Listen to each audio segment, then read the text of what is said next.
On December 7, 1941, just after 7 a.m., Japanese forces launched the most devastating attack in the history of the United States.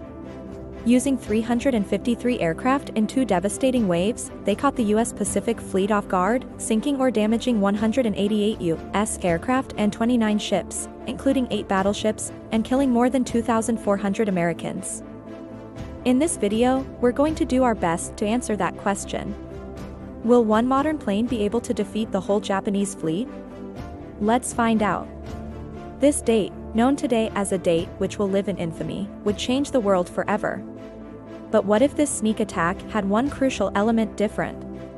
What if a modern jet fighter had been present during the attack on Pearl Harbor? It's all they've got. And they aren't even close to full strength. But you know that whatever force they sent is more than enough to cause significant damage to the unprepared fleet. Thanks to its stealth coatings and advanced radar cross-section design, the F-22 is practically invisible on enemy radar, meaning that unless they're expecting a Raptor to be present, the Japanese don't even know you're there.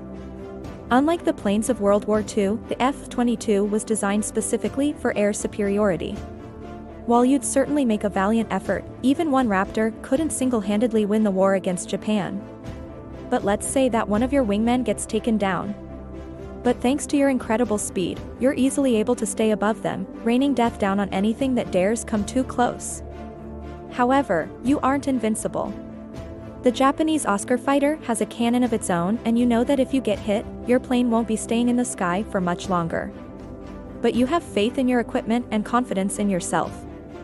Now you need to make sure that you survive long enough to escort the damaged plane back to safety. Well, you haven't met the Zero fighter yet. Flying at a leisurely pace of 533 km per hour, the Zero's main advantage is its agility. Unfortunately for the Japanese, this won't be nearly enough to save them against the technologically superior Raptor. Working together, you and your wingmen take out the Oscar fighter, but you know that the Zero will be tougher. Thanks to its small size and agile handling, the Zero will be able to put up a good fight, but you know that it's doomed. You pull hard to the right of the plane, letting your AIM-9 Sidewinder missile take the rest of the fight out of the equation. Finally, the Japanese fighters break off and flee. You've done all you can for now, but you know that this isn't over. Now that you know where they are, it's a matter of time until your missiles catch up and neutralize the threat. This means that just like you can't see the Zero until it's almost on top of you. Dozens of Japanese planes lie smoking and crippled below you, and the fleet is safe. Your goal is simple: stop them before they reach the fleet and do as much damage as you can along the way. First, we'd likely see a much less severe attack. Even if the Japanese fleet had managed to destroy a few ships, the U.S. would have still been able to mobilize its forces and eventually win the war. A single Raptor wouldn't change the outcome of the war, but it would definitely be a sight to see. After all, the entire purpose of the attack was to catch the fleet off guard and destroy as much of it as possible. If the Japanese knew that a modern plane was in the sky, they'd be unlikely to risk the lives of their pilots and aircraft. Your computers quickly lock onto the Japanese communications, and a barrage of countermeasures is immediately sent their way. Second, we'd likely see a much shorter battle. All the pilots of the Japanese fleet would have been wiped out within seconds of engaging the F-22. Your goal here is to confuse or mislead the enemy pilots and lead them away from the fleet. You know that you can't get every plane, but if you can take out as much of their bomber force as possible, you'll buy the fleet precious time to get up to full power. The pilots inside it also don't know where you are. Now that the bombers are out of the way, the Zeros have a much easier time of hiding from your sensors. You'll need to use everything at your disposal to find them and take them out. Their only option to engage is to fly in tight formations and rely on visual spotting to attack. Because of this, the Japanese planes are very vulnerable to a well-placed ambush. With that threat neutralized, you turn to help your wingman, whose plane is limping back to base under heavy fire. You push your throttle forward and strain to keep your plane in the sky. But you aren't alone. The United States has dozens of these incredible fighters ready to roll at a moment's notice. Fortunately, you don't need to worry about range anymore. You can get close to the enemy without fear of being shot down, and you can tear into the Japanese formations with abandon. And that means you're more than happy to tango with any enemy plane that gets too close. In fact, the Raptor's thrust vectoring engines allow it to perform incredibly sharp turns and push it beyond the boundaries of what should physically be possible. You've saved your wingman, but now you have a new problem on your hands. You're out of ammo. On the flip side, the Raptor's advanced tracking and sensor technology can detect and lock onto the Japanese planes well before they can detect you. That means you can engage from beyond visual range with your AIM-120 AMRAAMs, making the Japanese pilots wonder if they're being attacked by a ghost.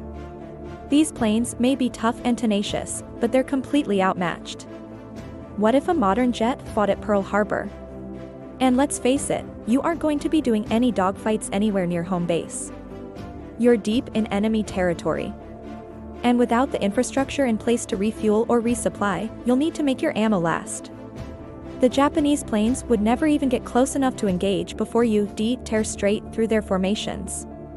Armed with 4 internally stowed and carried AIM-120 AMRAAMs and 2 AIM-9 Sidewinders, you have more than enough punch to handle anything the Japanese can throw at you. Additionally, the Raptor's internal M61A1 Vulcan cannon fires 480 round per minute depleted uranium rounds that are guaranteed to rip apart any plane unlucky enough to get hit. The year is 1941. You are an F-22 Raptor pilot flying out of Ford Island in the Pacific. However, the surprise attack has one massive strategic advantage. The US fleet is asleep.